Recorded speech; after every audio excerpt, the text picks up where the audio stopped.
គិតចង់នៃក្បែរគឺខែណាស់ថ្នមស្នេហ៍អូ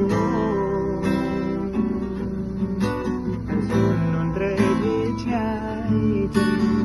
បងចង់ត្រាំនឹងណាងអូនអើ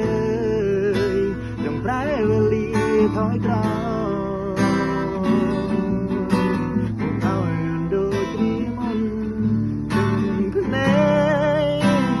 ត្រង់ទាំងមិននឹងខ្លួន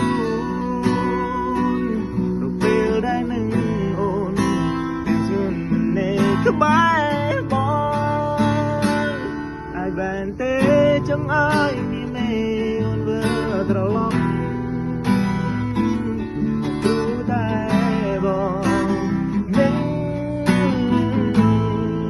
ខ្លាំងណាស់រោគស្នេហ៍ដែលធ្លាប់នៅក្បែរយើងឃ្លៀនគ្នាយូរហើយស្រី